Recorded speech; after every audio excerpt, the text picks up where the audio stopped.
Welcome to the Odds Breakers, your number one place for shared, sharp betting information.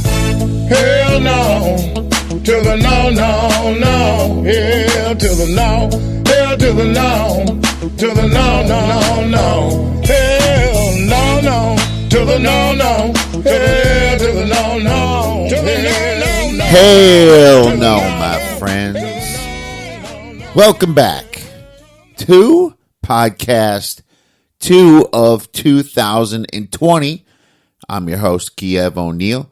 You can tweet us at the Odds Breakers. You can follow me at OBKiev or follow us on social media / the Odds Breakers.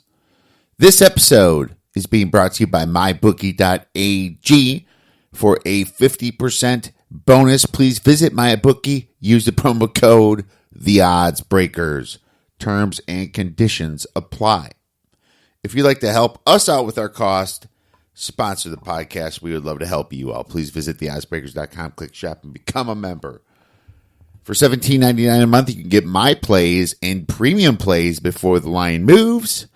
For $2 more, you can have all that and be a patron subscriber. Get the podcast a little bit early. And if nothing else, please visit theoddsbreakers.com and become a free picks newsletter subscriber. My friends, we have a fantastic show for you today. Doug Upstone from Doc Sports comes back to break down some NFL Conference Championship weekend, as well as this weekend in college basketball. Some huge plays there. And Cub Fan Danny comes back to break down UFC 246. We have Conor McGregor fighting again, and it's going to be an awesome one because he's fighting someone extremely good, Ceronne. He's going up in weight to do it, and can't wait to talk to Danny about that. We have Holly Holm against Raquel Pennington. This is going to be a fight night for the ages. Well, what a great college football championship, huh? I enjoyed it. I didn't think it. I thought in the beginning it was great. At the end, obviously, the third and fourth quarter. The beginning of the third was good. The fourth quarter wasn't all that competitive, and I think you know why. I'm going to cover a quick recap on this game. I'm going to cover a quick recap on the NFL before we get into our guests. College football championship, we did well. We won our side, as you know, that I took LSU minus 5.5, a couple units, and I took a bunch of prop bets, and those became profitable. The one we gave out for free, Trevor Lawrence, under 52.5 rushing yards, was profitable. Took some other ones like Edwards-Helaire, over 4.5 catches. That one nailed it. ETN under 97 rushing yards. That hit. Ross over 69 yards. That hit. And a few others. If we would have got a field goal that for the first score, which would have happened if Lawrence wasn't sacked, then we would have really hit. I mean, we were getting around plus 400 for that. And so a hint, when those Super Bowl props come out, I'm going to be on that field goal for sure. But I'm a little fired up today because I'm a little bit annoyed. I'm not going to lie to you. I'm a little bit annoyed. ESPN, they talk like how Clemson is one of the best top 2 teams. They talk about how the sharp money is on Clemson. All the sharp bettors are on Clemson. ESPN reports to you that the sharp money is on Clemson. Sharp. Well, you know what? ESPN doesn't know the difference between what is sharp and fucking indie music. I mean, it doesn't take a sharp better to see that Ohio State should have beaten Clemson by 7 to 17 points that game. What are you missing there? Was it the 2-0 turnover ratio? Was it the 100 yards that Ohio State outgained Clemson? Or was it the 3 atrocious calls that fixed the game to keep it close? What were you missing? Sharp money is on Clemson. You know, if that was sharp money, then every home dog this year in the NFL was sharp money, was the sharp side, including Rutgers. All right? It's driving me nuts how people throw that name around so much. Throw sharp money. Like, you know, ESPN. Well, I'll tell you this. If that was sharp money, the so-called sharp bettors are doing a great job donating to sports books, and they are becoming bigger, more lavish, and more prominent throughout the whole world. There's a difference between an actual sharp person in college football than people that play numbers. Just because you play, there's people that play numbers that don't even know the names of the running backs, that don't even know the receivers or the coaches' names. They see championship, over 3 points, bet the dog. And they call that sharp money. I mean, there's a lot of people that do that because in general, the public will bet the favorites. And, they'll get 52 to 53% over life doing stuff like that. They also have their little systems, meaning like if the teams are ranked between 20th and 50th, always take the home dog. It's just stuff like that. Just because the money favored Clemson, it doesn't mean it was necessarily sharp. There's plenty of sharp people that took LSU, and probably the sharp-est people took some of the props. Okay. So my number was 5.5. And so I thought the spread was pretty close to right according to my power ratings, but I thought the upside of it was LSU. So that's why I bet LSU from what they've done. And I also bet because I thought that Clemson was not nearly as good as what they were rated, just from witnessing them against Ohio State, as well as seeing the competition that they played. There's plenty of sharp people that were on LSU and won. Unreal. Do you know how lazy some of these Clemson handicaps were? Do you know how lazy they were? This is what the general handicap was. Well, LSU was favored by only 2 points 3 weeks ago. What has happened? They only played one game and it's 5.5. This is the biggest overvalue I've ever seen in my life. Take Clemson. That's the handicap. And that's the amount of time that people spent in this game. Professional cappers out there. Right?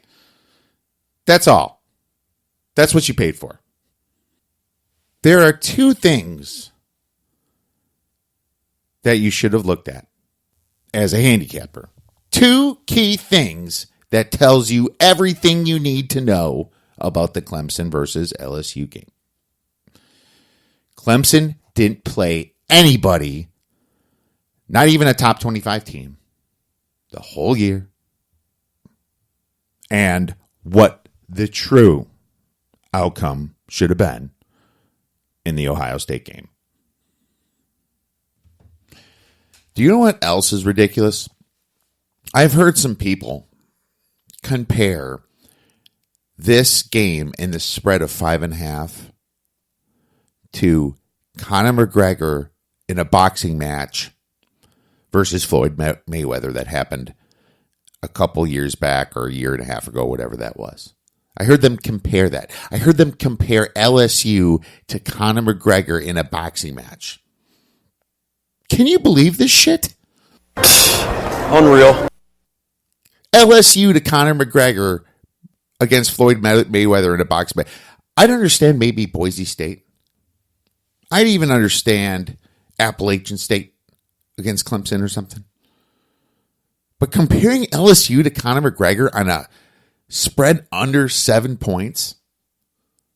Are you kidding me?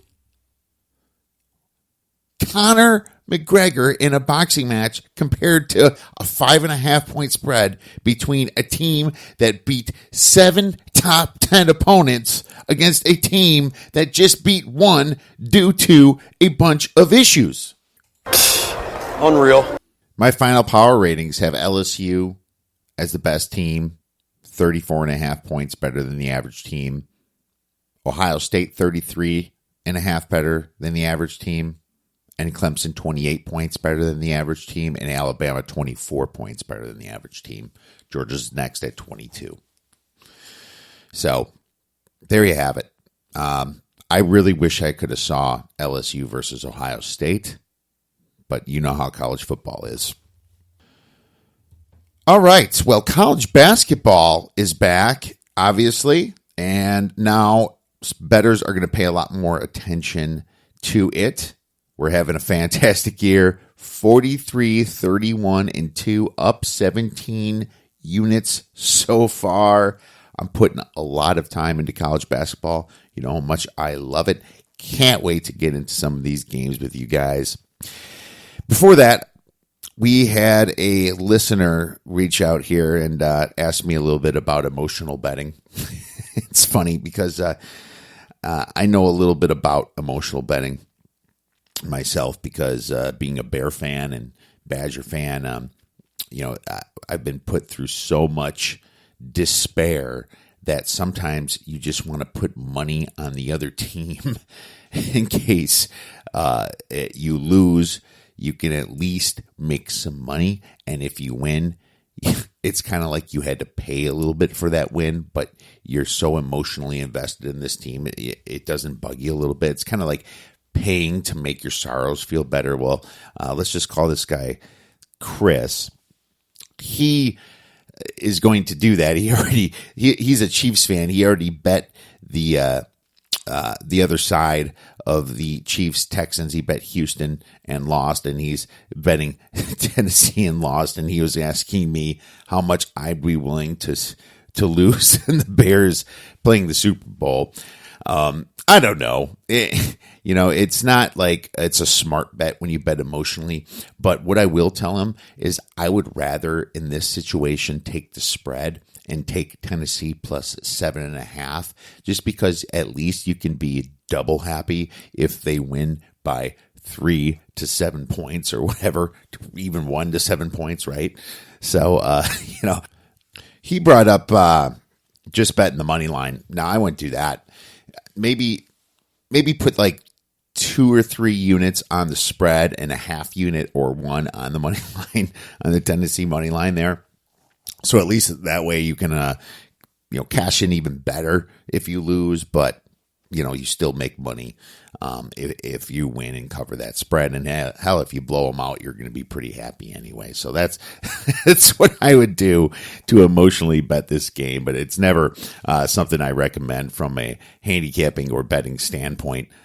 Personal money maybe, because it's just not profitable in the long run to bet on emotion and not factor in things like the matchups, the power ratings, injuries, all the things that we do to handicap these football games. So I got a little confession to make. 3 weeks before the season ended, I put a little bit on the Titans at 40-1. My other bet was the Buffalo, and I thought that was a sharper one at 40-1. And I think I threw a little, like sprinkled it or something, some beer money. That didn't come out, but I almost sent out my Tennessee 40-1 Super Bowl bet to premium members. But then I was like, they're going to be dogs throughout the whole thing. It's not really good enough for a premium play. I do like the 40-1, so I decided not to. And then all of a sudden they lose to the Houston Texans 3 games. I think it was game 15. And I was like, oh, thank God I didn't do that. And then all of a sudden they go to New England and beat them in New England. And then you know that they beat a resting Texans team at the very end to get into the playoffs. And all of a sudden that 40-1 became great again. And I didn't hedge it yet. And I just kind of sat on it, and they go ahead and just beat Baltimore. So now I'm going to be in a decision whether I'm going to hedge this Titans at minus 350 here against the Kansas City Chiefs. Not the funnest thing to do. You know, you're getting 40-1, but you got to throw out, you know, at least 3.5 units or 3.5 your bet size, to get back the money you put in. Or you have to put in maybe 7 units to try to double it, 7 times your bet. And if the Titans end up winning, then they're going to be minus 350 again, and you're going to be in for like 20, 30, 20 units, 25 units, just completely taking away some of that 40-1. So I'm in a bind here. I might decide to do it all live. I might just put the 3.5 units to make the money back. And not care about a profit. I'm not sure what I'm going to do about that yet, but I'm in an interesting situation here. So it's a good situation, and I definitely wish I did give it out to premium subscribers. But these are some of the kind of future plays that we end up playing and hitting, and these are the kind of plays that we give out throughout the summer before the football season. And we also have some NCAA tournament ones we gave out to subscribers earlier, and San Diego State may or may not be one of them. All right, let's just do a quick recap here of NFL. Largest win for the books so far this year, possibly in history, I've heard, when Baltimore lost to the Tennessee Titans. There was sharp money on Baltimore, real sharp money, not just number chasers. And there was a lot of public money on Baltimore as well. And the biggest thing was the teasers, because everyone and their mom teased that game down to 2.5 points when it was 9.5, along with Kansas City. Well, the Kansas City side ended up coming through, but as you know, the Baltimore play didn't come through. I myself took Tennessee on a personal play, and the spread got up to 10. It was kind of late, and then it got to 10.5-ish on some books. And I wish that obviously I would have given that out, but I didn't really. I was traveling at the time. But the reason why you wait on these things is because it eventually gets to a number that you're okay with betting with, getting to the key number of 10. You just got to wait for the public money to come in and fade it as soon as the line moves. It's just kind of like betting 101. One of the things you have to do and be disciplined. And if you really believe that the side is going to come up because of public betting, you come in from behind and catch that baby. As soon as he buy that wine, I just creep up from behind. So the next topic here is the Houston Texans. Man, Bill O'Brien, for going for a fake punt late in the first quarter, early second quarter, whatever that was, when they're up by 17 to 24 points, is a fireable offense. He should have been fired on the spot, on their own side of the field, around the 30-yard line, in Houston territory. He goes for a fake punt, a potential momentum shifting thing away from your home. If you don't make it, shifts the momentum completely by blowing it. He should have been fired on the spot for making such a stupid decision.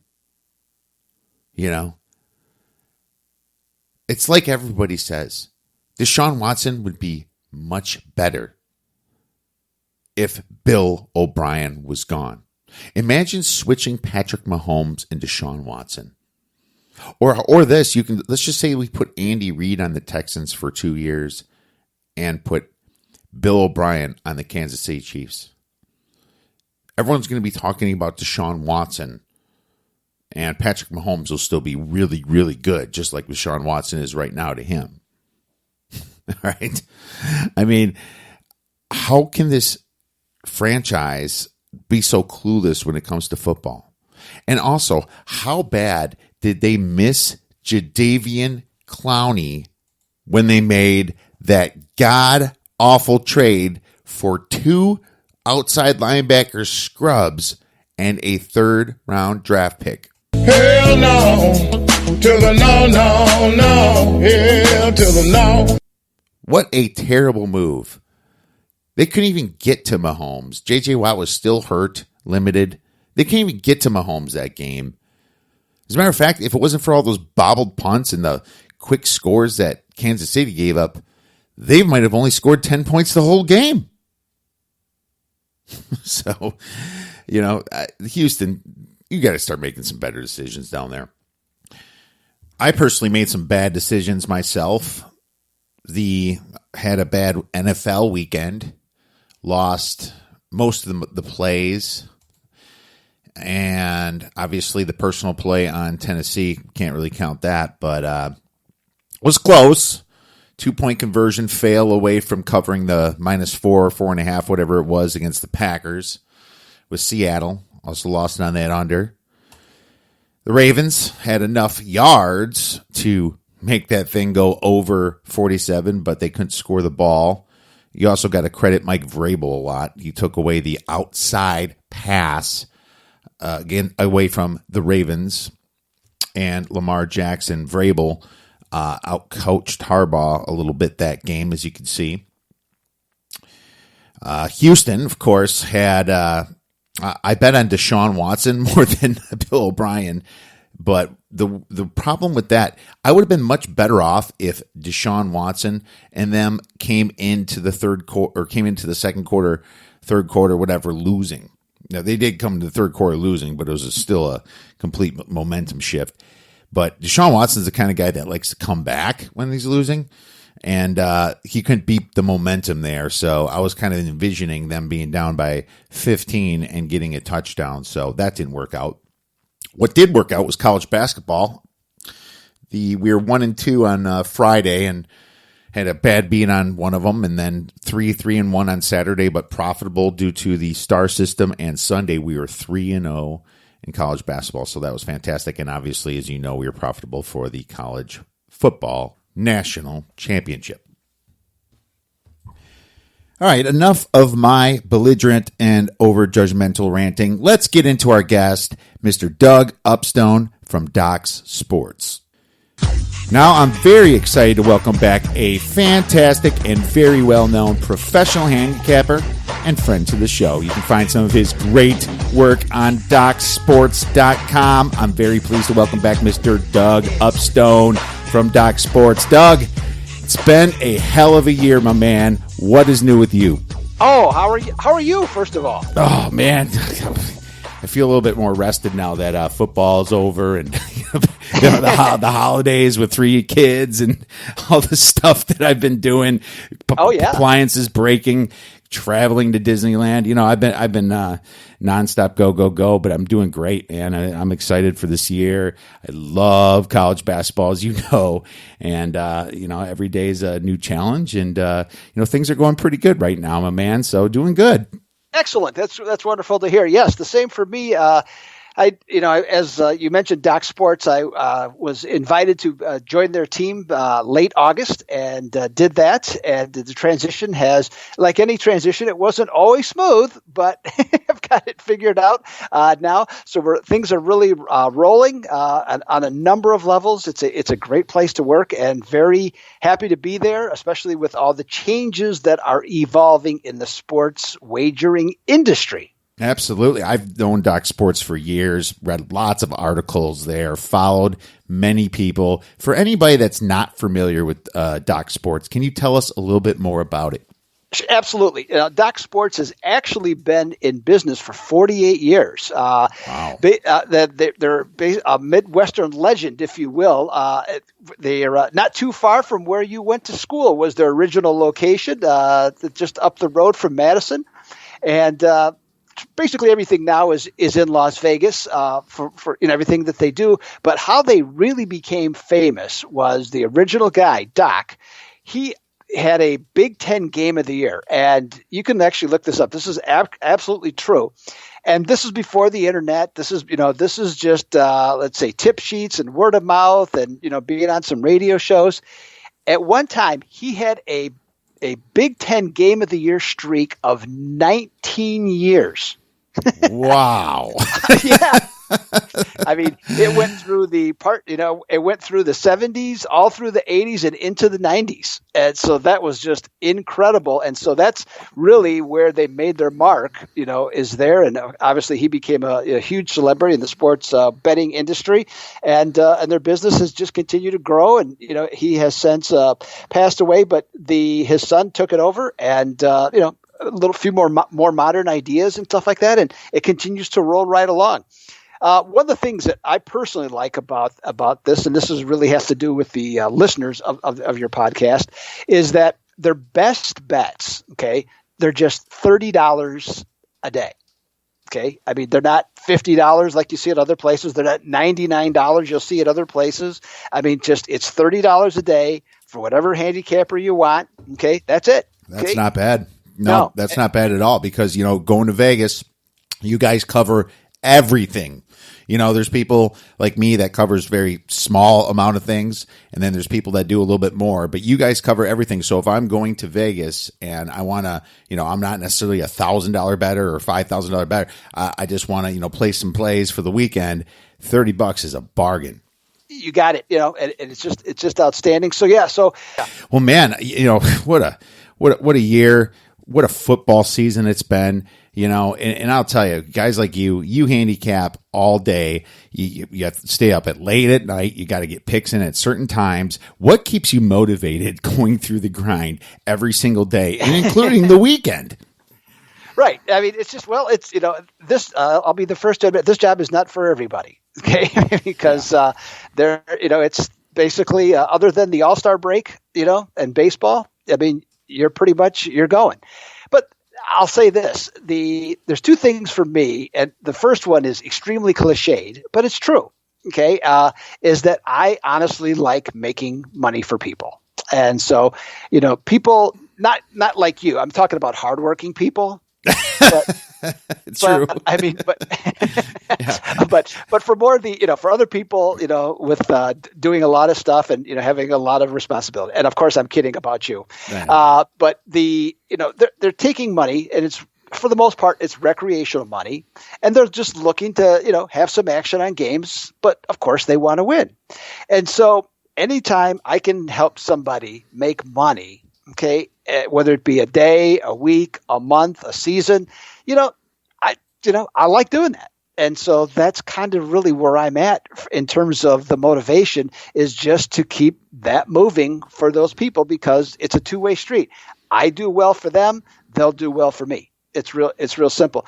The other thing is that I like the process. You and I have talked about this, outside of the podcast, maybe, during the podcast, but I really like the process of figuring out how to do things. I'm going to give you a quick example. I started off hockey this year terribly. I mean, really bad.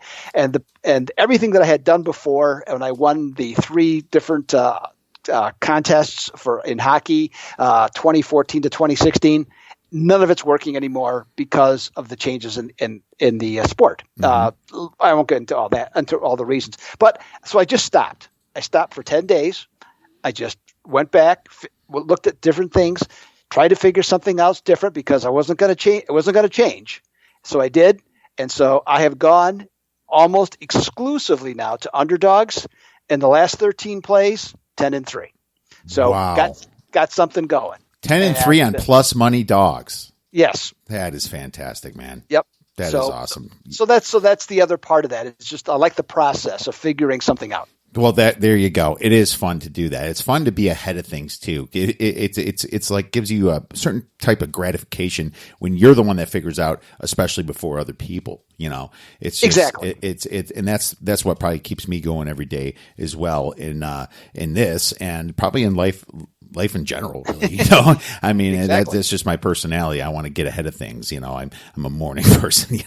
So great stuff, man. And that's why you've always had such a good base, and you're so well known in the industry, Doug. So fantastic, man. Well, we got a lot to cover here. We have some great NFL games coming up this Sunday. Obviously, very familiar with these teams, national teams like Green Bay, Kansas City, San Francisco, and Tennessee somehow snuck in there, and we'll talk a little bit about that. And we have a big slate of college basketball and some huge games, being that there's no college football or NFL on this Saturday. The networks know what they're doing because they put some pretty good matchups up, and we're going to talk a little bit about that, Doug. Let's get right into a little bit of the NFL then, my man. Tennessee versus Kansas City. Kansas City is laying 7.5, and it's about a plus 100 7.5. It's a, more like maybe 7.3 or so, right? Right. And the total on this game's about 52, 53, depending upon where you're looking at. This is a fascinating game to me, Doug, because, there's really two different styles here, my man. I'm going to let you break this down a little bit for our listeners. Yeah, well, here's, with both games, actually, this really caught my interest, just in general, is that, now I'm seeing some weakness in the Kansas City at 7. They're starting to pop up a little bit, 7 minus 120, not everywhere, but both games as of yesterday were at 7.5. And it's really interesting that that number, because typically what happens when you get at a 7.5, very few games in the NFL ever open at 7.5. Okay. Or, and this year there has been not one game that's where it finished at 7.5. Mm-hmm. So typically what happens is that if it's minus 7.5, that team usually comes down, okay, from that number. So it was usually minus 9, minus 8, whatever it is. And usually it goes the other way, an underdog. It probably started at 6.5. And because people are betting the favorites, it goes up to 7.5. So that's a really fascinating number to me, because obviously if that number's there, they're just inviting everybody to buy the hook. Mm-hmm. So what do they know? Right. Exactly. I mean, so that's really the question. Now, Kansas City, we know how good they are. Their defense certainly improved in the second half of the season. Mahomes with all those weapons, it's just silly. But, Tennessee, they got some confidence going. Okay, mm-hmm. There's a lot of different things that they're able to do now. Running the ball great with Derrick Henry. Their defense, I believe, in their last 3 games, all on the road, has given up 13 points per game on average. So you're absolutely right. It's a fascinating matchup. Okay, in terms of how and what to look, there's a lot of different elements to this game that people are talking about. We could go on and on about some of those. Now, unfortunately, I can't give you a direct pick on this because it's one of my plays, unfortunately, at Docs. But I will say this is that there's a reason why teams that are favored by 7 to 9.5 in the championship games, our 6 favorites are 16-8 against the spread. Wow. So that's something definitely to keep in mind. And then also with the other aspect of what what I just mentioned about where this thing is priced at, if it holds at 7.5. Yeah, it's been bouncing a little bit, man. And, you could see some buy at 7.5 and, yep. and it kind of flipped a little bit. The Niners was open close to 7 and there went right to 7.5 by Monday morning. And so, very interesting watching these back. And you're right. Vegas wants you to buy the hook, before it gets down there anyway, by some sharp players or some numbered bettors home, they look at a championship game, they're going to take the dog, type thing. So, they want people to get ahead of it and pay a little bit of juice or even sell it down. And, there's many ways you can look at it. And what's really interesting to me, Derrick Henry, obviously, no one's really been able to stop him lately. But, when you look at what Tennessee's done, a lot of those teams were, lower level teams down the stretch. When they played Houston, they got beat, and it kind of ended right there. And then everyone was like, "Holy cow!" They beat the Patriots the next week, and then we're starting to find out the Patriots weren't that good anyway, because then they got beat by them in the playoffs. So I found that very interesting.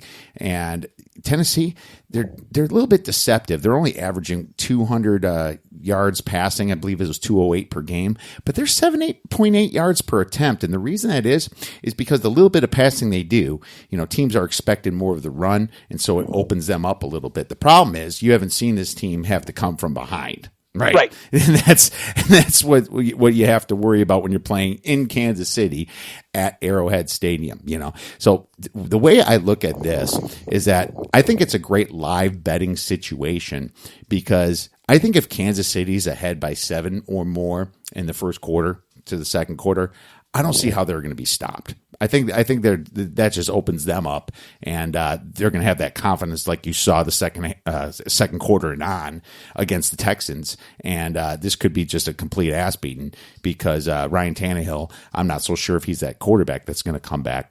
And secondly, if for some reason the Titans, jump Kansas City, the fact that Bill O'Brien's not their coach is an advantage right there.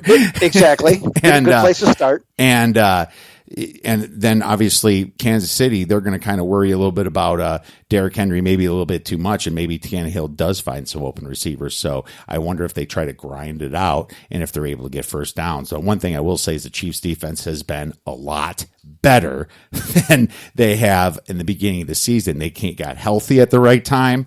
And if you look at their stats, take away all those mistakes against Houston.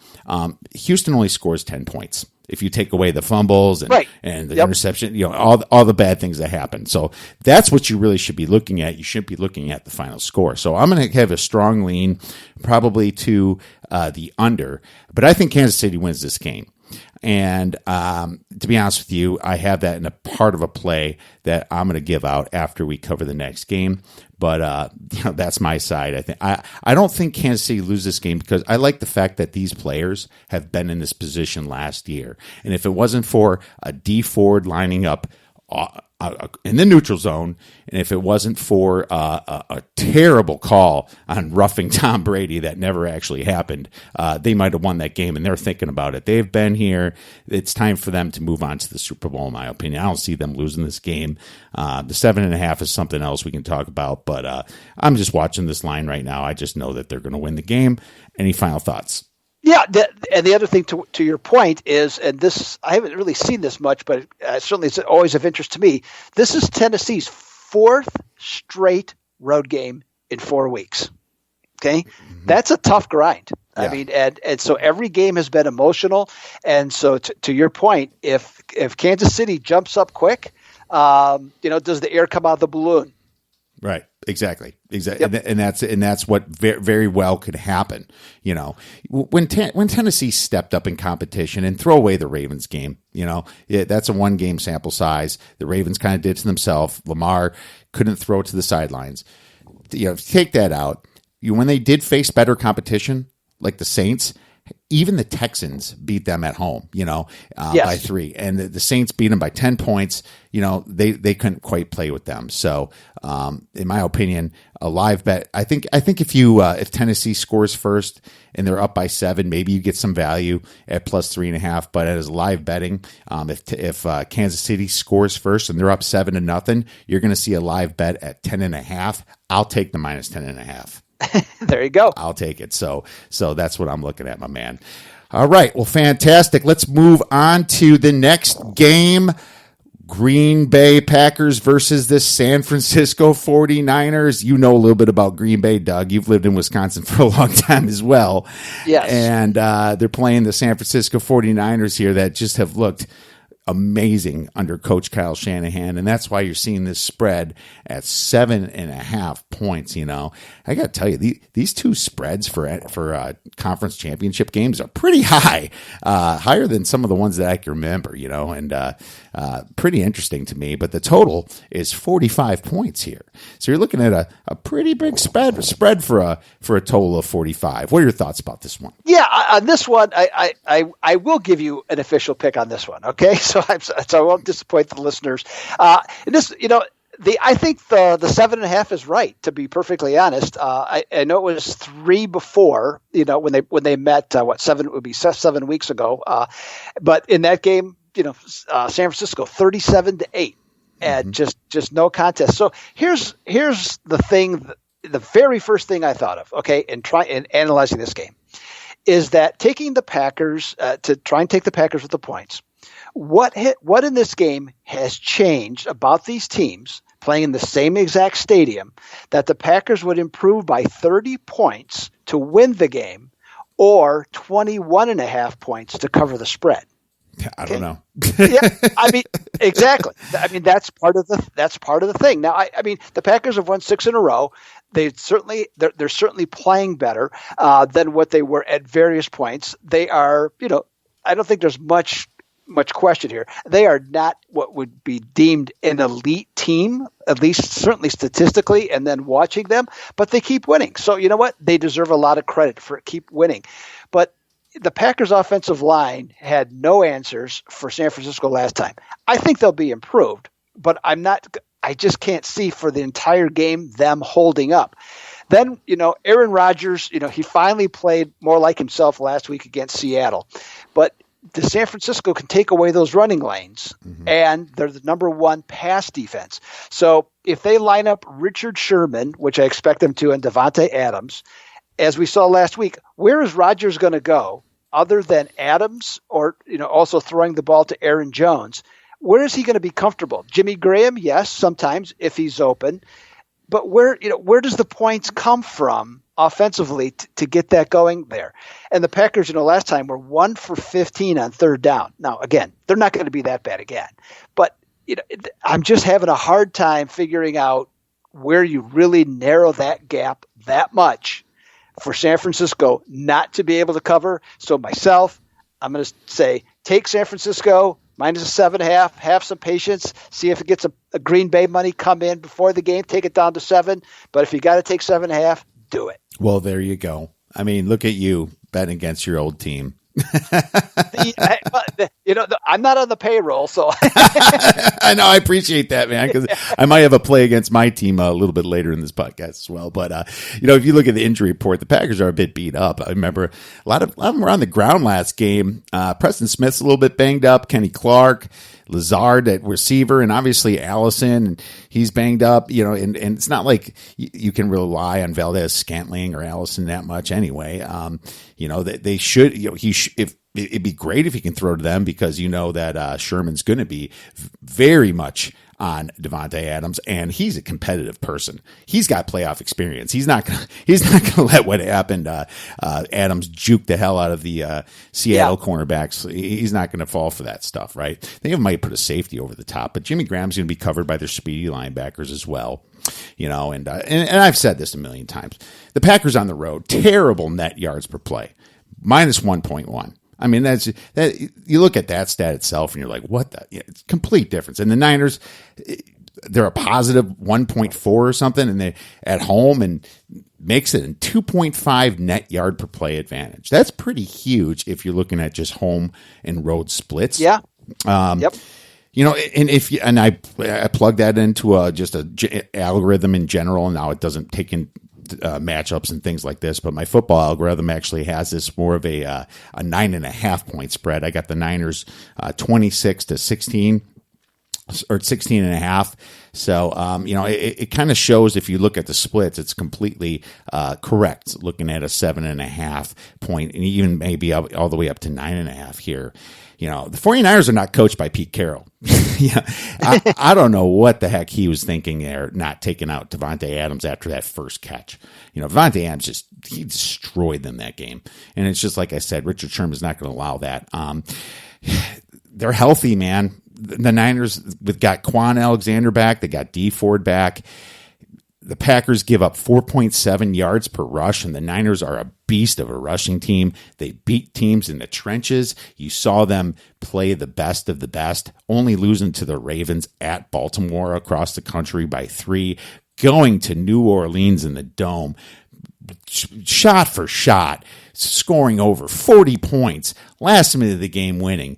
This team is motivated. They average 4.6 yards per rush as well, and they have a slew of running backs there. Breda and Colvin, and and Wilson, and it's Mostert. I mean, who are you going to put in? How are you going to stop the hot that? guy? Yep, they're great. And I heard a key stat here, and this is something people should pay attention if you're thinking about backing the Packers or on the money line. Aaron Rodgers, as great as he is, he's 0-5 in playoff games when he's faced the same team during the regular season and lost. So that's very interesting. Now, I didn't take it yet either, and I might. And I might actually take a team total that ended up highly juiced because I did my research before the team totals came out, and I thought it'd be coming up around 25.5, 26. Well, it's at 27 here. But I'd still might take that team total. But my best play is the teaser. I like teasing this down from 7.5 down to 1.5, along with Baltimore and not Baltimore. Sorry, with. I was going to say that'd be a loser. Yeah, that would definitely be a loser. Sorry, I was going to use Baltimore as an example that people did it last week, but right. I'm teasing with Kansas City, right? So now the thing about this, everyone's kind of a little bit shy about the teaser probably because everyone teased Baltimore and Kansas City last week, right? And so, I think this might be the time to do it, when everybody's not on it. And I think that there was a correct play last week to make that teaser. I think that was correct. It just lost. That's the thing people have to understand is there's not every pick that loses is bad. Sometimes the other team just wins. Exactly. It does it, so it might have been one of the 3 out of 10 times that loses, it might be a 70% winner. It's just one of the 3. And that's why this is a large numbers game, and it's all about overtime, being over 52.5% is what I tell everybody. But my best play right now, and I put 4 stars on this one, is the teaser. And I got it down from San Fran. I took it early, San Fran to -1 and Kansas City to 1.5. But I don't care. If you're getting under 2, especially under 3, right? I think you're good as gold on that. Any final thoughts?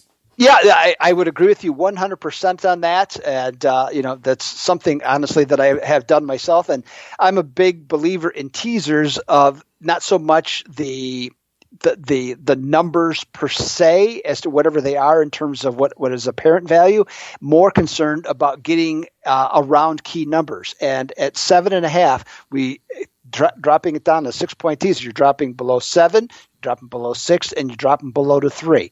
So basically, the only way that you're going to lose if the team wins is a 1-point outcome. It can happen, but I'll take my chances. Yeah, me too. All right. Fantastic. Glad we have a consensus on that. And if you guys are interested in any of Doug's other picks, please visit him at Doc Sports and check him out. You definitely will not be disappointed. Well, Doug, it's time to move into some college hoops, my man. Huge slate of games coming up this weekend. Oh my God, Duke versus Louisville. Woo!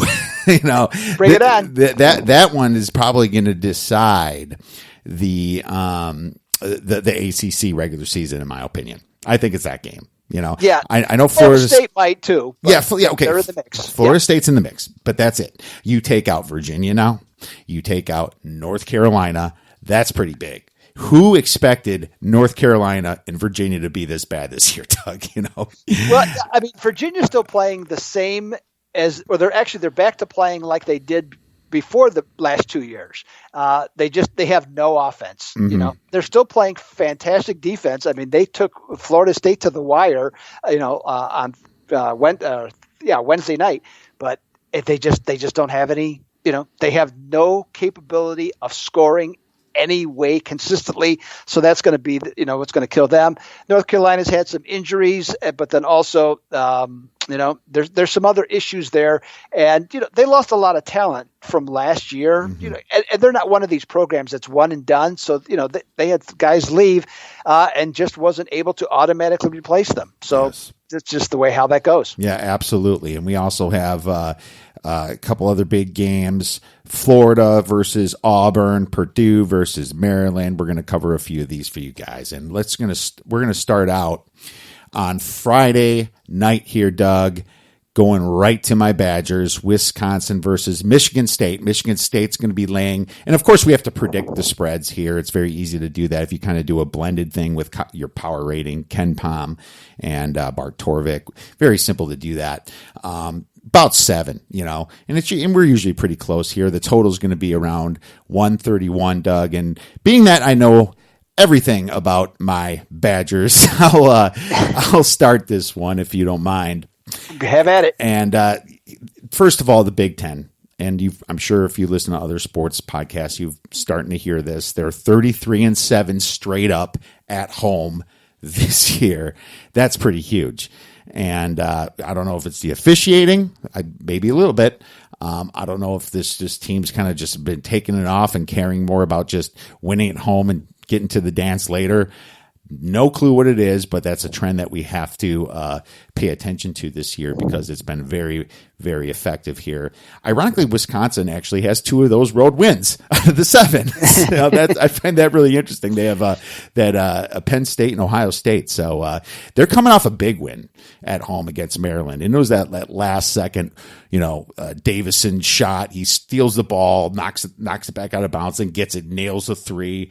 Pretty incredible stuff here. And the problem about the Badgers is they're very volatile, man. Very, very volatile team. They're a top 28 team, in my opinion. I know Ken Pom has them higher. The AP poll has them lower. I don't know.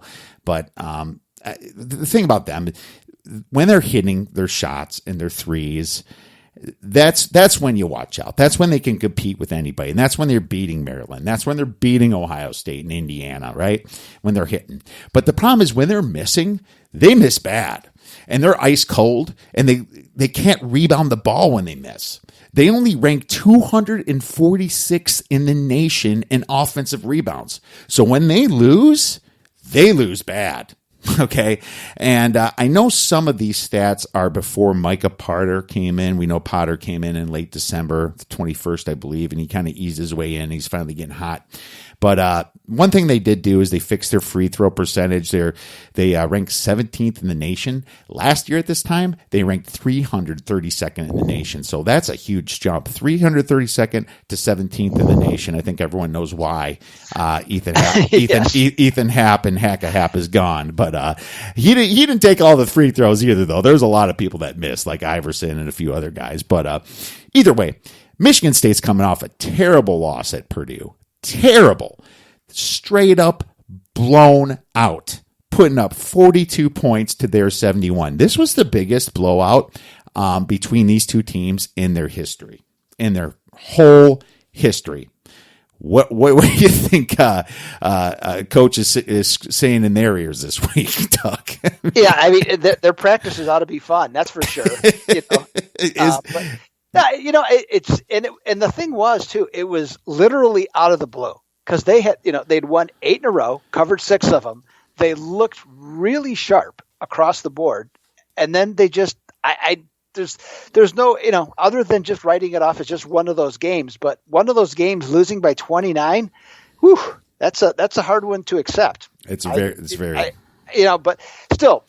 the other side of the coin, Michigan State, okay, lost 3 games this year.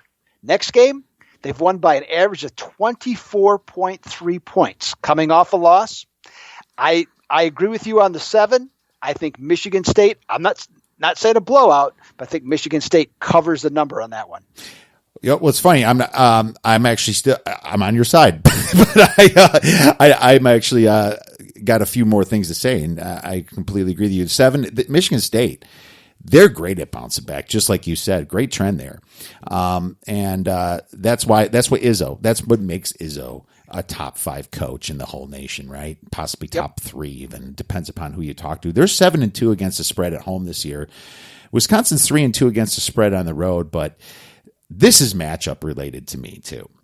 Wisconsin needs to hit threes to be competitive in this game, but Michigan State ranks 19th in the nation at defending the three, at defending the perimeter.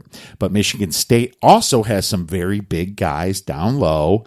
That's going to be a major problem for Ravers and Potter. You know, they have Tillman and Henry and some other big boys down there.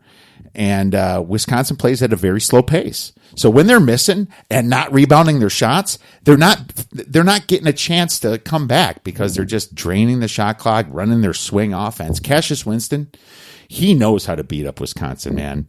He does. Wisconsin has no perimeter game. Okay. The way to beat Michigan State is hitting those 12-foot shots. You know, that's kind of where you find an opening. You're not going to beat them down low. You're not, and if you're going to beat them by the three, you better be awfully accurate and come off those ball screens.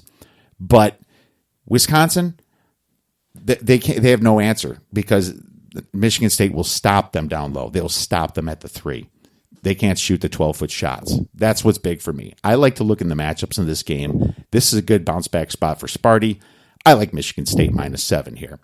And I'd probably make it a larger bet if Kyle Ahrens wasn't injured. He's kind of a role player there. But, you know, very slight effect to it. I mean, it's not even really a point or anything. But Michigan State, take the -7. I'm going to put 2 stars on it myself. Any final thoughts? No, that's exactly what I'm thinking. It's just it's a situational play based on what just happened. It's got to go Sparty. And you know what? If you wait on that, you know, Wisconsin might be a public dog here. You know, people are like, oh, they went to Ohio State and beat them, you know, and they just beat Maryland. You know, people think about what they just saw recently. So I'm not even sure if there will be 7. You might get a 5, you know. So, you know, be shopping. That'd be a steal. yeah, that would be a steal. But shop it around a little bit and see if there's a public. The public's going to affect a Saturday game a lot more than a Tuesday game. Okay. So that's my thoughts. Now, I wouldn't necessarily go up to 9 or anything, but you know, just be shopping around, be looking in the morning, see if you anything under 7. I say go ahead and fire 7. Maybe just wait a little bit. Let's move on to our next game here, and this team has been amazing. And I tried to fade them because I thought one of their key guys in Obi Toppin was going to miss against VCU, and he came in and played and screwed up my play on Tuesday. And that's Dayton, the Flyers, and they are ranked 5th on KenPom in the entire nation. They absolutely deserve it the way that they have been playing, my man. And they are going to a very interesting team here in St. Louis. And St. Louis won their tournament last year in the Atlantic 10. They are a home dog, +8. Total on this game is 138. Any thoughts? Yeah, well, you're absolutely right about Dayton. They are for real. Everything about this team, they are balanced. They play really good offense. They move the ball well. They find really good shots. Defensively, they can lock you down. And the thing that they do that I like is, and this is typically what most championship quality teams do, is that they play and they can put together spurts. So they'll go 6-0, they'll go 8-2, they'll go 10-3 on you, and all of a sudden, you know, and then you're kind of like playing even with them the rest of the way, but yet, you know, there's 5 minutes to go and you're down 17. You know? So that's kind of, you know, the magic to what they do. Now, St. Louis, they can really defend. I like what they have. I like also the Billiken shot selection. I think they're really good. And if you saw their game or heard anything about it at Richmond last week, I mean, Richmond's a solid club, and they went there and beat them 74-58. So they handled them. But what the difference is that St. Louis makes their shots. So when they make their shots, and this is true of all teams, certainly to a certain degree, they're going to be very good. But here, I can't go against Dayton. You know, right now they are one of the best teams in the country, and you could make a fair case. They've also been the most consistently good team all year compared to anybody else. I don't think the number is going to be quite as high as what you say. I think it's probably going to be more in the right around 4 or 5. At 8, it'd be a tougher call. If my number ends up being more correct at 4 or 5, I wouldn't even think twice about not taking Dayton in this spot. Ken Palm has 7. So I was guessing 8 because I think the public's going to buy in on them a little bit. But that's kind of a problem for me because I don't have a play at 8 either. Yeah. St. Louis, I did back them last year in the ACC Atlantic tournament, and I won that one. I was happy about that. But they lost a lot of production. They just can't really stack up against Dayton, and Dayton probably has circled this game. And I don't know. One thing that they do have going for them is they do play some defense there in St. Louis. They rank right around where Dayton ranks. They rank 52nd in the nation. Well, Dayton ranks 39th now that they beat VCU, who was in the 40s. But St. Louis, if just like any team at home, their offensive efficiency is 162, ranks 162. They're 101.4, just barely above average. But if they can get hot from 3, then anything can happen because they do play defense. Any team that can get hot that plays defense can win any game, right? Yep. The problem with St. Louis is their free throws. They've averaged 56.2% from free throw line, which ranks 353rd. We know what that means. Yeah. Dead last. So I will never take St. Louis as a favorite because of that, because the other teams are going to hack them and get right back into it. Don't take St. Louis as a favorite. This would be a terrible bet. But as a dog, you might want to think about it a little bit. 8 points, it's not there for me. It's not. And one thing, if it gets to 10, I will be a player on St. Louis. It just depends how much public gets into it here. The Billikens, they haven't really beaten anyone either, but I'll tell you this, they didn't keep up with Auburn. They only lost by 6 at Auburn. They won the games. Yeah, they won some of the games they were supposed to. They only lost 3 games. Seton Hall, that's expected, right? They beat Butler last night. Auburn and Duquesne, I guess, was the bad one, but it was an away game, and now they're playing Dayton at home. So it's probably a stay away from me, and we'll see where the spread is, Doug. I'm going to guess it closes at 8, but if it closes at 10, I'll be a player on Dayton. But I'll tell you right now, if it's 4 or 5, I'm going to have a piece of good old Dayton right there. So 10 St. Louis. Take a flyer on the Flyers? Take a flyer on the Flyers, baby. You probably used that before, it sounds like, Doug. So. Quit recycling it. No, I'm kidding.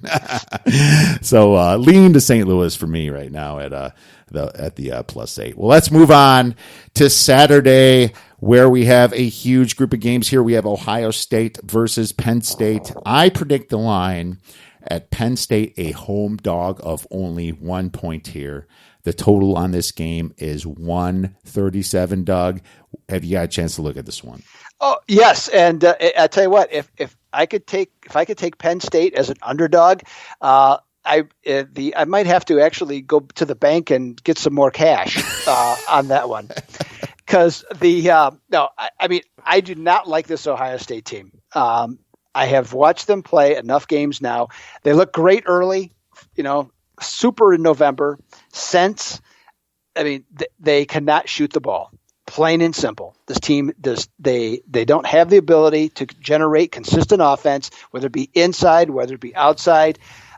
They do well. They play hard on defense, but it's like any team. If the shots aren't falling, the defense starts to sag eventually. They're only averaging 63.5 points per game on the road. Mm-hmm. That's not championship that's Virginia offense. So that's not good enough. Now, Penn State, they're coming back to earth as they do annually, kind of like, the Birds to Capistrano.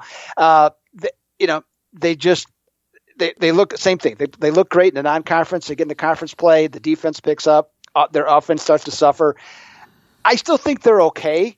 I don't think Ohio State. I honestly don't believe it, especially at Penn State. I don't think Ohio State's better than Penn State. So I would have no problem taking Penn State on this one, and I'll take them as a favorite up to 3 if that happens to be the case. I do not like the Buckeyes. I think they're well coached. I just don't like the team. Had some problems with some suspensions the other day. Not sure where this team is mentally and in terms of what their focus is. Man, home road splits is where you butter your bread in college basketball, man. You nailed it. I 100% agree with you. The Nittany Lions went to Ohio State. Ohio State scored 100 points. They lost by 32. I'm sure that's in their minds right now. Ohio State shot 57% from the field and 53% from three at home. Well, that's okay to do at home, but as you can see in the Big Ten, that 33-7 doesn't lie. A lot harder to do it on the road in Big Ten play here. Since that Penn State game, Ohio State has went a dismal 1-4 in Big Ten play. And I still think they're a little overrated at Ken Pom saying they're 10. You know, they jumped a few teams that we thought were good, and they weren't quite as good as we thought. Penn State, they're kind of solid everywhere except for the 3-point line. But the fact that they're playing at home, I think they match the Buckeyes 3-point percentage at least. And I think just doing that should be enough to win this game. Penn State, huge bounce back spot for them. They lost at Minnesota, and we know Minnesota's a really good team this year. I've made some money on Minnesota, and I'm going all the way to. I wrote -2. I'm going to take Penn State all the way up to -2, but 3 is kind of a key number ish in basketball anyway. So I definitely love your play there. Any final thoughts? No, I'm no fan of Ohio State in this spot. Now, can they get back to where they were? As the season rolls along, maybe. Mm-hmm. There's nothing we can go by to know that. All we can do is know what we know right now. And as you said, 1-4 recently, just not putting the ball in the basket. And I don't care how good a defense you play. And as I just said, Virginia, doesn't matter how much defense you play. At some point, if you're going to beat other teams that are equal or better than you, you have to be able to score. And they just don't right now. Plus, Penn State plays fast. They love fast breaks, and the Buckeyes turn the ball over at 20.4%, ranking 239th on KenPom. So there's another weakness for you to give you some confidence on Penn State. I got 2.5 stars on that one. Let's move on to the SEC here. Auburn versus Florida. I got Florida as another home dog of about a point here. The total on this game is 139, and I'll start if that's okay, Doug. I wanted to play Florida, okay? I really did. But now Auburn is coming off an embarrassing loss to Alabama. It doesn't bode quite as well. I wanted them to beat Alabama and come into Florida and try. So it didn't turn out for me like that. And a couple games was weird too. Kentucky losing. Yeah.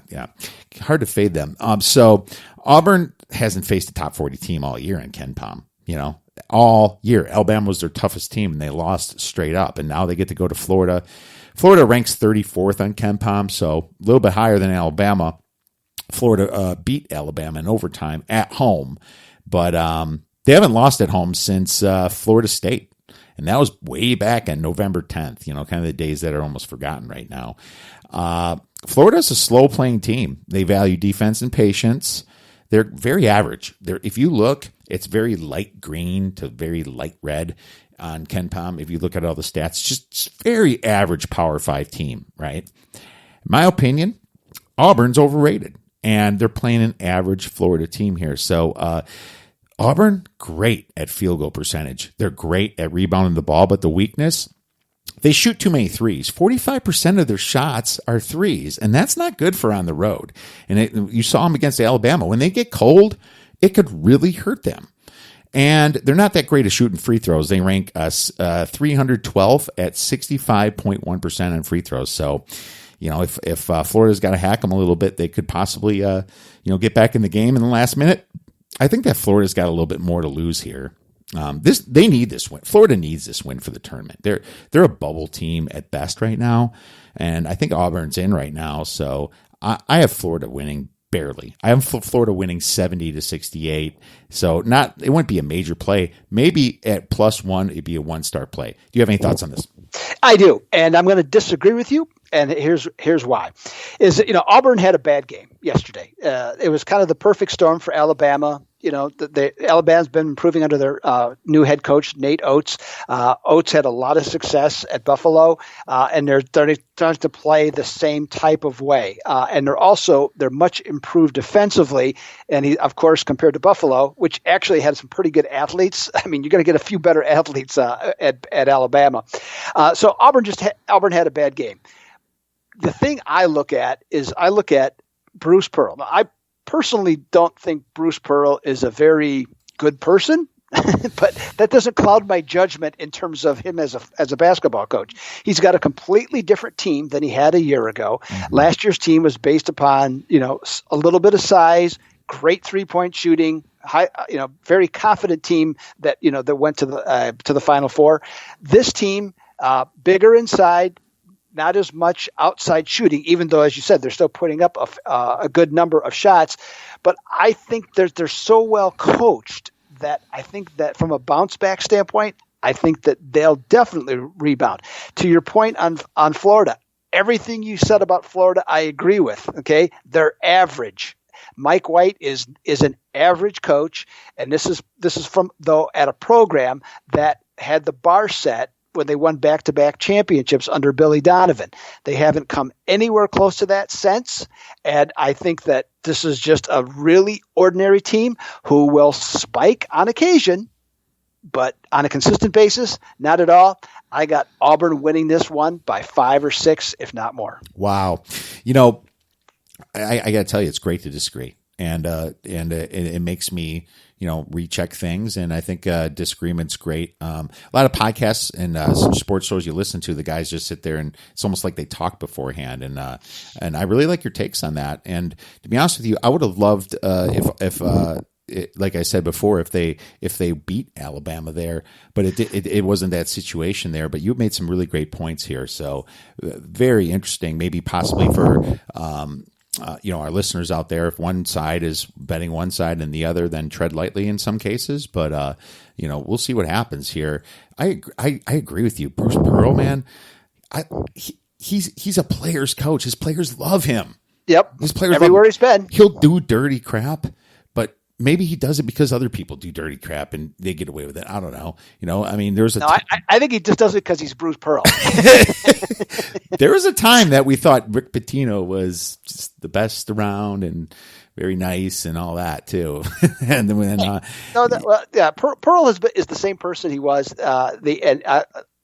My familiarity with him on this is that back when he was a young assistant coach at Iowa, he turned in Illinois for a recruiting violation, and Illinois ended up getting in trouble for it, and it was later proven not to be true.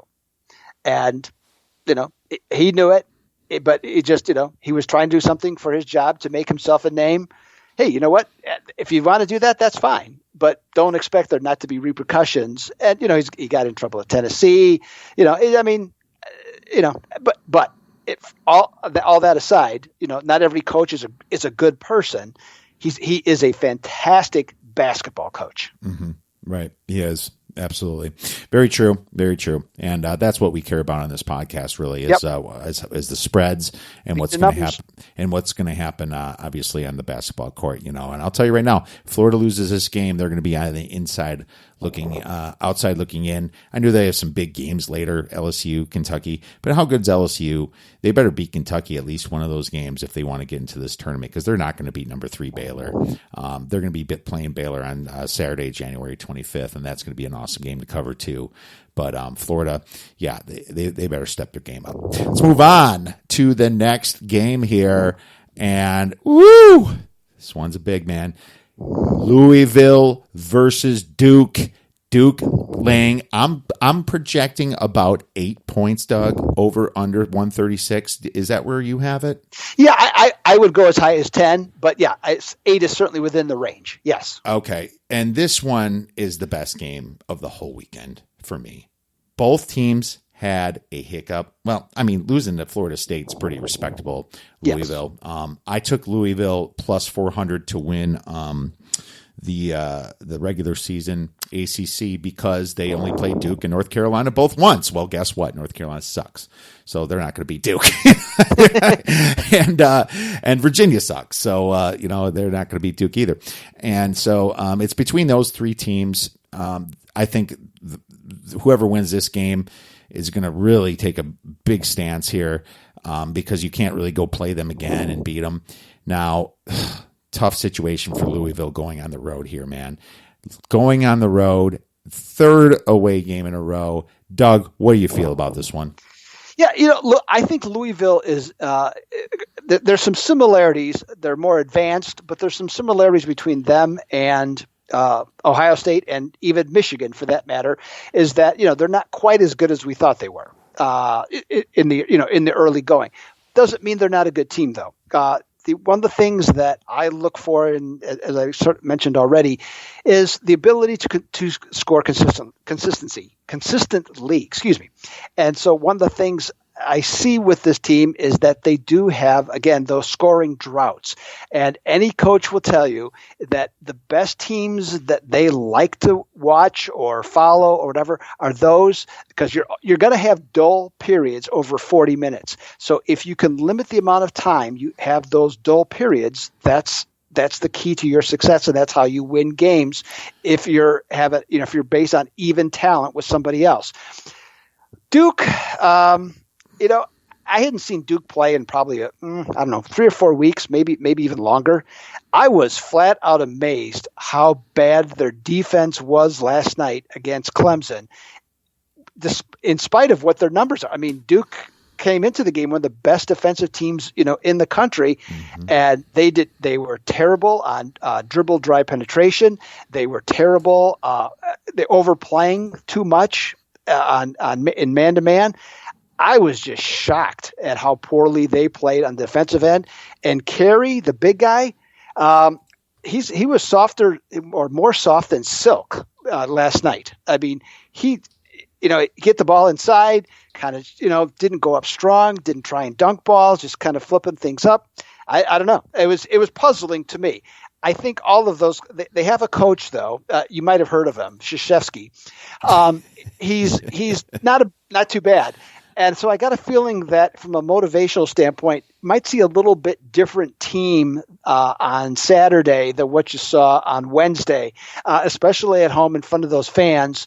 I think for Louisville, this could be just being in the wrong place at the wrong time. And not to say that they'll even play badly. That's not even the point. I just think from a motivational standpoint, I think Duke's going to be ready to go. A 13 to 15 point win. And I'm not saying it's going to be that way from the start, but ultimately wouldn't be surprised at all to see that's what Duke do.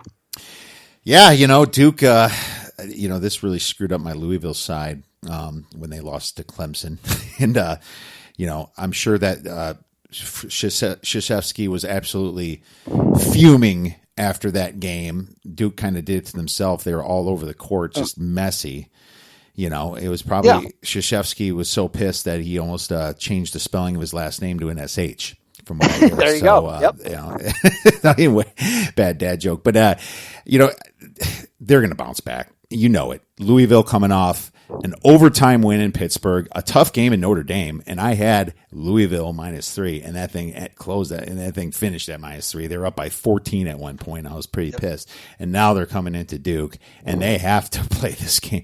This would be a signature win for this Louisville program. Louisville, they seem to play well against Duke if you look in the past few years here. I love Mac. Their coach is absolutely fantastic. Yeah. Louisville's top 18 in both defensive and offensive efficiency on Ken Palm.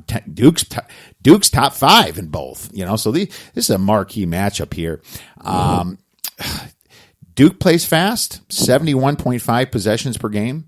Louisville is a little bit slower. They rank 287th at 66 possessions per game, so it's kind of a little bit intriguing there. But the motivation should be there for both teams.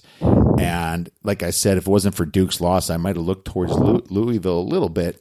But it makes me stay off the side a little bit. And like I said, the ECC is pretty weak. But then I look at like some of these defensive stats, Duke being 5th in defensive efficiency and Louisville being 16th in defensive efficiency. Well, Duke the ACC's down. You got Miami ranked 90th on KenPom, Georgia Tech 84th. Virginia Tech ranks 50th on KenPom. When Duke had to play some tougher teams, well, let's just say top 50 on KenPom, Michigan State scored 75 against them. Duke scored 87. Georgetown scored 73 against them. Duke scored 81. The first game was Kansas. Now, that was the first game of the year. They only scored 66, but I'm going to throw that out. My theory is that their defense isn't quite as good, but they're not going to care. This is going to be a run and gun type of game here. I see points galore. Louisville's tired. Another road game. Duke plays fast. They're going to want to put one on Louisville here after that loss to Clemson. This total at 136, I think, KenPom says it's going to be 137, 136. I think it's going to be more close to 139, 140, but I want to get this early. I'm going to take the over. I'm going to take it big. I'm going to take it probably for about 3 stars, possibly 3.5 stars for me. And that's high for me. I rarely would do a 4 or 5 star play. I just see tons of points this game. Any final thoughts? Yeah. Your point on the totals, it makes sense. And I think there's still enough there for you to be correct. If what I'm saying is also correct, is that if Louisville doesn't meet expectations on points scored, Duke has the ability to make that up. Right. They can make it up at the end. Yep. So that's where the difference is. So I would agree with you on an over, and still going to stick with the Dukies to get the job done. There you go, man. Well, yeah, there's some people loving that because Duke's such a big bet game. And, it's probably rare when a handicapper like you or me is on Duke there, but I can see your angle there now. It makes more sense. There's no way I could bet Louisville here in this spot. Absolutely no way. Like your side, maybe if that spreads a little lower, maybe I'll be sharing that one with you. Well, fantastic, Doug. I just have a quick hitter for Sunday, and I know we're past our time here. Clemson's going to be playing NC State on Sunday, and I'm going to predict the spread about 6 and the total about 139. And I know I didn't discuss this one with you, but just want to throw that out there before we hang up. Clemson's in a huge letdown spot after beating North Carolina and Duke. They shot 57% against Duke when they averaged 43%. I expect some huge regression here, and it's an NC State revenge spot because NC State lost by 1 point last time at Clemson here. Clemson's just so up and down. I'm going to take NC State here at the 6 and and I'm going to lean to the over there. So just wanted to quick throw that one out, Doug. Do you have any thoughts on that or any games you want to throw out? Clemson. I was surprised. I thought they would actually be a little bit flat coming off of the win over North Carolina. I mean, first time in 59 games that they won at Chapel Hill. So that was huge for them. But they played well. I don't know. Can they ride the emotion? I mean, they're healthier than what they were. So that's a big plus. Obviously, the other thing that's changed it just about, especially collegiate sports or just sports in general, it used to be, it was more predictable how teams would let's just say how their level of being up or down. It's less predictable because today kids play against others. I hate to use the word kids. But these young men play against others, and what happens is they get used to beating them. And so the mentality of the athlete today is, if I know how to beat you, I'm going to beat you again. And so that's why revenge games, they still come up, but they're not nearly as prevalent in terms of outcomes as what they used to be. And I think that's part of the cultural change that has occurred. But yes, I think NC State, I think they're in a good spot here. They looked really good because Georgia Tech is actually a pretty good, I'm not a fan of their coach, but he's been a good underdog coach, and they got spanked by NC State. Mm-hmm. So I think this is a good spot for NC State also. All right. Well, fantastic, my man. Any other games you want to quick throw out there, or is that about it? Now I prefer to look at the numbers before making a lot of choices here, and so I looked up some of the stuff on these games just to be prepared and try and have some good and useful information for the podcasters here. But yeah, I'll have a lot more for sure. I mean, typically on a typical Saturday at Docs, I'll probably have anywhere from 8 to 10 plays and $30. All right, that's a great deal. Fantastic. Doug, thanks so much for coming back on and breaking down a huge weekend of games, my man. Have a great time watching these games this weekend. Hey, and you clean up as well, my friend. We'll do this, and hey, and thanks to everybody. Thanks for having me on, and thanks to everybody listening. Hey, just make a roll, and let's see if we can get back here before or right around NCAA March Madness time. Oh, we absolutely will. Everyone, that was Doug Upstone from Doc Sports. Make sure you check him out. He's one of the hardest working handicappers out there. Right now, it's time for a little UFC 246 with our man Cub Fan Danny.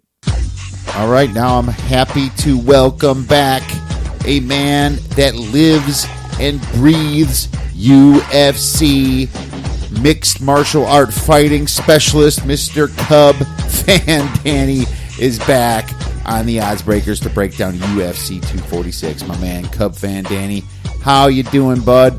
Great, man. It's been a while. Happy New Year.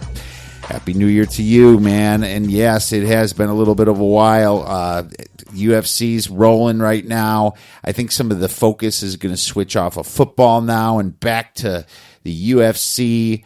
Obviously, you're constantly focused on it. I'm just talking about the general better.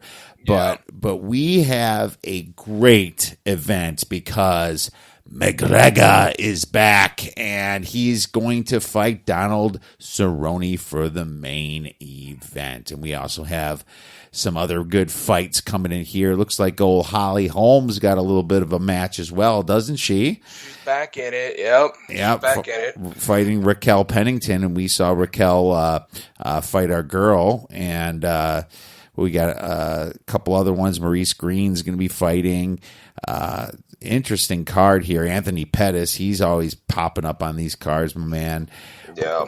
So why don't we just get started here with the main event here? People are wondering, McGregor is in a different weight class, isn't he? Can you explain a little bit about that? Yeah, so Conor moved up to 170, right? So Conor started his career at 145. He dominated that division. He went up to 155. And, it's always been a tough weight cut for Conor to get down, but he's been out for a while, right? I mean, last fight he was with, he got beat up, right, at 155, but it's been a while since the guy fought, right? So I have a ton of respect for Conor. In a couple aspects I don't, right? But really for me with him is he goes up, he goes down, he'll take a fight anywhere, he'll take a fight at short notice. But I think ultimately he's in a tough position, right? Because he probably walks around at 160, 165, right? Maybe 170 he's walking around, but that's kind of fat. He's not a big 170. Right? Mm-hmm. Cowboy Cerrone was also a guy who fought at 155, and he was a fantastic fighter as well. He went up to 170. It's been very tough for these guys to cut weight, right? What happens when these guys go up, they get more power, right? Conor just had that great left hand that was killing everybody in the division. He doesn't have any ground game, right? But he's such a fast starter, and he knocks people out, and he's so stinking tough. It made him very, very difficult for him to lose at 155 until obviously he got in the ring with Khabib, right? We know what happened there, and it was his first fight back in a while. So, he had a little ring rust. Last time he fought was October 2018, but now he's going back up to 170 where he fought Nate Diaz on short notice, and he lost that fight, right, by submission. So, look, he's moving up. He looks big. He looks really big. And you're saying how great this card is. This is really, to me, the Conor card, right? Because you look up and down this, and you're like, who's this guy? Who's this? Who's that, right? This is the Conor card, and that's what they're really banking on, pushing and selling it. And I got to be honest with you, there's no buzz for this fight, Kiev, right? But I think the card will still be pretty good, but there's no buzz on it. The wondering is, did Conor lose his his momentum, did Conor lose what he had going for him? So I think what the UFC did here is they gave him a good match to go up to 170 because Cowboy's not a guy who wants to take you to the ground. He wants to stand up and fight, right? There's a guy that is, I think he's 26-0 as a kickboxer, right? He's fantastic on his feet. He'll fight anybody, anywhere, anytime, right? And the odds are saying, listen, McGregor's a huge favorite at minus 340 and Ceronne at plus 280. Yeah, I could see why, right? Because Ceronne is now old. Ceronne is an old 36-year-old, right? He's been in a lot of wars. He's taken a beating, and it's almost time for him to hang it up. I have very little faith and trust in Ceronne right now, and he's one of my favorite fighters of all time. I enjoy watching the heck out of this guy, but he just got beat up by Gaethje, right? He got finished in the first round. Tony Ferguson finished him in the second round. I thought he was going to lose a fight against Al Iaquinta and get knocked out. He did win that fight going into a decision, but the point is he's an older fighter now, right? And he's not fighting the top guys like he did before. And when he's fighting these top guys, he's getting knocked out or losing on decision, right? Jorge Masvidal, TKO. Robbie Lawler, decision. Darren Till, knockout. Leon Edwards beat him on decision. Tony Ferguson and Gaethje both TKO'd the guy, right? So, listen, I don't have a lot of faith in him right now. He's been in a lot of wars, and I absolutely love the guy, and it's hard for me to say he's going to lose, right? But, listen, I'm not going to put my money down at minus 340 either. There's no return in that, right? Mm-hmm. So, even looking at this card, to me, it has to be a prop bet, right? But when you're looking at all the prop bets that are out there right now, yeah, it's difficult to see what you could find, right? I mean, look, Conor's such a fast starter. Ceronne, a little bit of a slower starter. Conor still has that left hand. I'm sure he could probably do some things really quick in the first round, end this in the first, early second round, right? So if you take under a round and a half, now this is a 5-round fight because it is a main event. It's not a title bet, but it is main event. You could still get it at plus 110, right? So now you're saying, look, I can get this. I know that Conor can knock him out. Cerrone's got that knockout power, but if anybody's going to get knocked out, it's going to be Ceronne, and it's going to be a quick one, right? So you can get plus 110, right? You get plus money on that round, under round and a half. If you think that Conor's not going to be able to knock this guy out, right, in the first 2 rounds, if you do starting the round 3, you're getting plus 130, right? Mm-hmm. It's not that bad of your odds there, right? Going to the 3rd round, it's happened before. These guys have happened, both of them, right? Or you could even say, you want to know what? I like Conor in the 2nd round. You can get plus 300 on that. So for me, my 3 plays, right? If I'm looking at it and I'm going to weigh it here and what I want to do, but for those plus money there, that's really the only value I see because it's going to be very difficult for me to put money on Ceronne because of his past performances, right? Mm-hmm. I'm a little nervous at Conor going up, being a smaller 170 going up, even though he's looking really big, right? I want to see at least one fight here at 170 and see how his power, how it translates to the higher weight class. I know he had a difficult time cutting weight. I know what it's supposed to be when somebody cuts weight, they lose their power. But at this point, when you're going up to 170 and you're fighting guys much bigger than you, I want to see if that translates. So in my mind, those are the 3 plays that I'm going to look at there. And then I think I'm going to take Conor in the 2nd round at plus 300 for my main bet for myself, and then play with the other 2 and see which one I want to go with.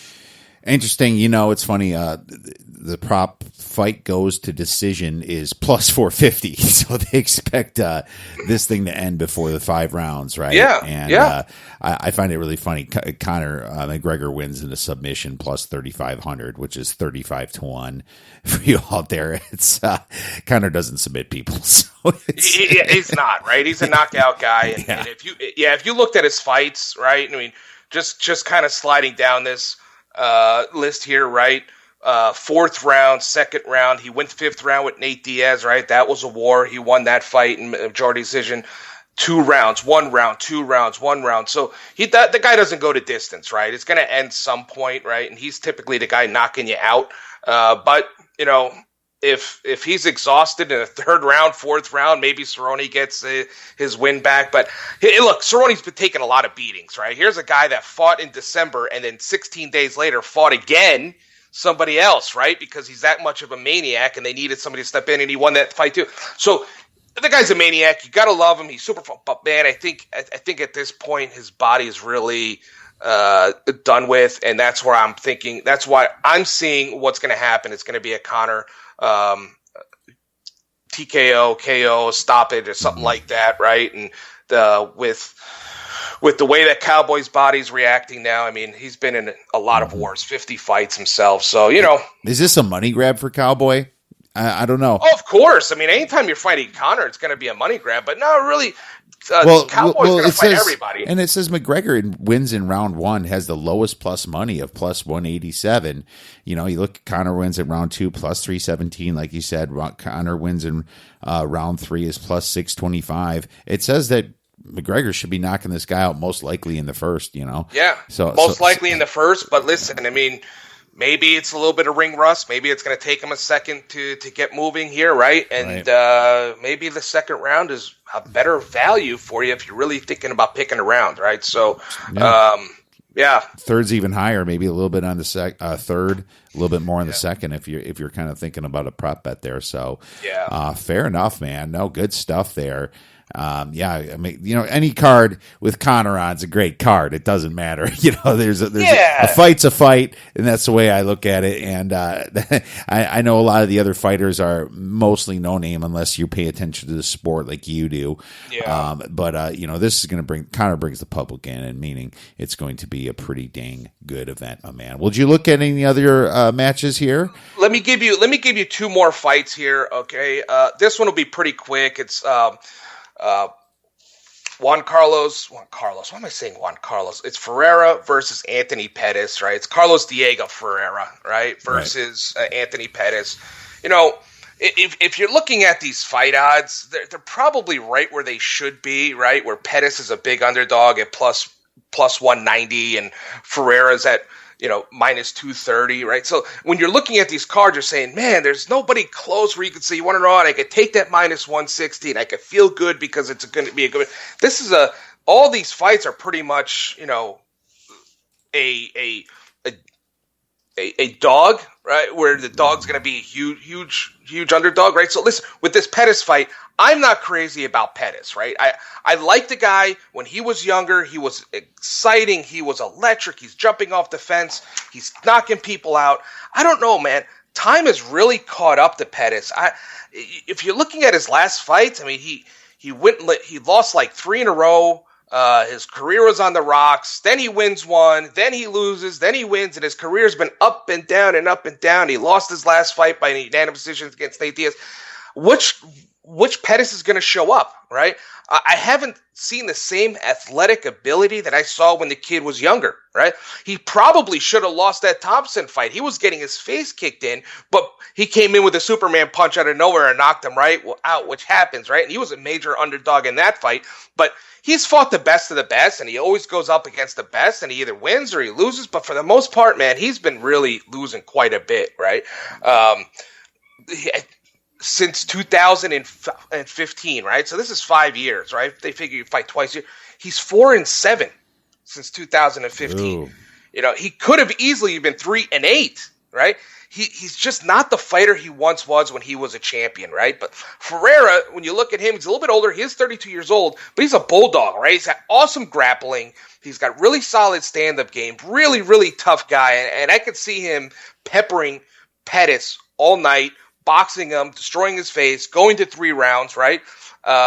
Pettis can handle it. He's done it against other guys. He typically doesn't, he's not going to give up unless he's absolutely destroyed. He doesn't give up, okay? So it's going to be, for me, I'm looking at Ferreira with the decision at plus 105. I think that really helps you out considering he's a minus 230 right now, but me in 3 rounds, Pettis a tough guy. I don't anticipate him getting knocked out, dropping down to 155 again. So even if you were thinking, all right, Pettis maybe he's a little bit older now. If you get it going into the third round, you can still get minus 165. So if anything happens in round 3, right, and at least it gets there, then look, you get a little bit of a break there, considering it minus 230 taking Diego Ferreira. I can't do it. I can't drop it. And I just don't have enough confidence there in Anthony Pettis to knock the guy out, considering the way he's going back and forth with his wins and losses, right? Even though he lost last time and his trend is to win again. I mean, honestly, I just don't see it. No, I like what you said there. Ferreira wins by decision at plus 105. If you really think that there's a chance he can knock him out, minus 230, it just sounds like you really like this side. It almost sounds like maybe the way you're talking that Ferreira should be a minus 280 or minus 300 play here, Yeah. It's just, anything can happen in these fights. We've seen it over and over and over again, right? We see these underdogs out of nowhere, like Pettis. If you looked at Pettis' last fight against Wonder Boy, he was a big underdog, right? He was a huge underdog. He was a plus 205 in that fight, right? And it closed at plus 260, right? And he ended up getting the knockout win, right? So he hasn't been favored here in a while, right? The last time was Poirier. And he wasn't, he was still, minus there as well. But look, he just hasn't been the same fighter. I love the guy, again, another guy like Cowboy. But, even at 32 years old, I don't know where his athletic ability went, that he was jumping off the cages, knocking people out with kick. I mean, it's just wacky, right? And I think at this point he's going to be a gatekeeper going forward. And, take a couple beatings. Exactly. Take a beating. He's going to win a beating. He's going to lose more beatings than he's winning. But, for me, I just can't trust him. All right, my man. Well, that's awesome.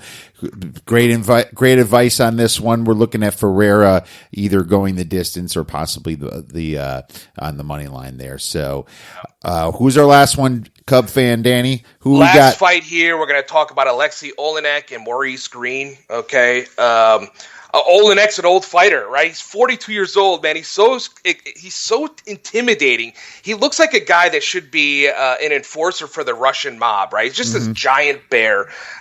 His problem is he got into the UFC really late in his career. He started at 36 years old, and that's kind of old getting into the organization, right? But under his belt, he's got 71 matches. 71 matches. He's 57-12-1. Holy cow.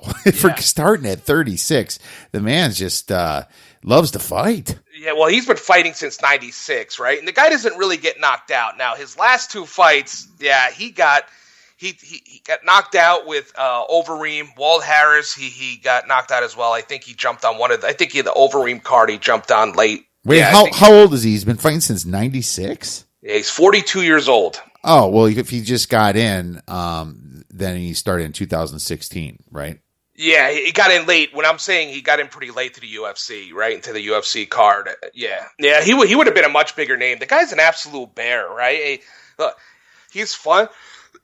Excuse me. If you like grappling, right? If you like somebody that's gonna just take the guy and absolutely destroy him on the ground and do something that you wouldn't be surprised, what the heck just happened there? He's your guy, right? And because he's so old and he's in my age group here, right? It makes me like the guy even more. Okay. He's fighting Maurice Green. Maurice Green is 33, right? He's very big. He's 6'7", 5 inches taller than Olenek, right? So he's going to be looking down, and he's got a lot of power in his hands, okay?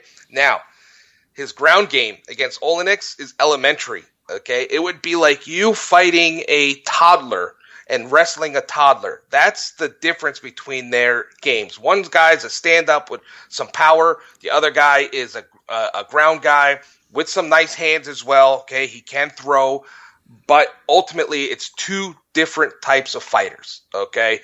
And for me, I'm looking at Green. He hasn't fought a lot of the great fighters, right? He is stepping up. He's coming up from the prelims, the early prelims, and now he's up to the main card, the third fight.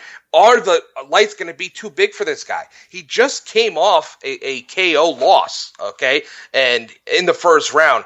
So this guy doesn't joke around. He's either going to knock you out or he's going to get knocked out, right? I've seen him take some pretty hard hits, and he was rattled pretty early. Listen, if Green can stay away from Olenek, okay, and not get any of and not let Olenek grab onto him, take him down, and he could pepper him with some big shots from outside, I could see that ending early, okay? If you think, and for me, if you're hoping, if you're thinking there's going to be a knockout, right, and Olenek has not had that great last 2 fights, okay, so there's potential to be there. If you think he's going to get knocked out, you can get plus money right now with Maurice Green, even though he's a minus 130 right now, plus 110 for Olenek, right? Mm-hmm. You can get plus money, Olenek get knocked out because he's not going to get submitted. I'll tell you that 100% right now. He's going to get knocked out or get knocked out, okay? Or he's going to submit him. No. Or Olenek's going to submit him. Yeah, right? Yeah, that's what I meant. Yeah. So in either case, I don't see this fight going to distance. Okay, so if you think the fight, if you're saying you want to know what, man, I don't know. Maybe this will go decision. Look, you can get plus 500 for picking a decision. I'm not going to take it. I just want to throw it out there for you. But you can get plus 500 if the fight goes to a decision.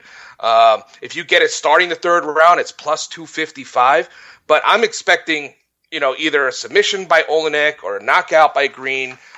In either way, you're going to enjoy the fight because somebody's going to go down and somebody's going to get choked, and you could pick either one of those. You're probably going to get plus money on it either way. I'm leaning towards Olenek, although his last 2 fights don't make me very comfortable and warm. But I expect him to. I'm thinking the bright lights, the main card with Green, right, coming up.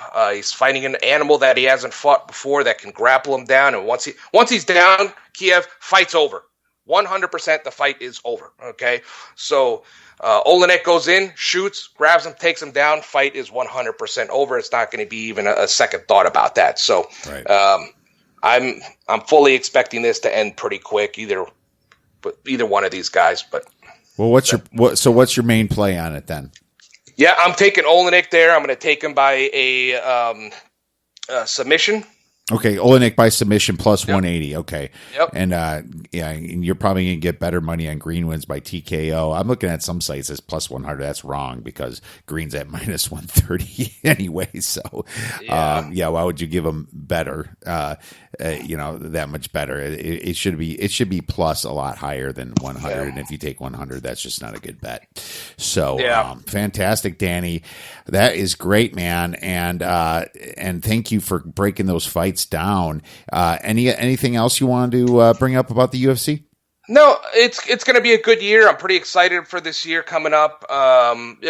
This card will be okay. It's probably not going to be their best one here by a long shot this year. But listen, I think that there's going to be some upsets in this card here, right? So don't be afraid when those guys are walking down and you're looking at them. If you can get some plus money at the last second, why not? Have some fun with it because there's certainly some guys that are going to be underdogs are going to win in this card. It's not going to be a clean sweep. Absolutely. And I'm actually excited to watch the Holly Holm fight. I know she got beat by Nunez and everything, but I always liked her. I liked her stand-up game, and hopefully I'll be rooting for her, I think, this time. Yeah, she's a good fighter too. Yeah, she's enjoyable to watch. Great stand-up game.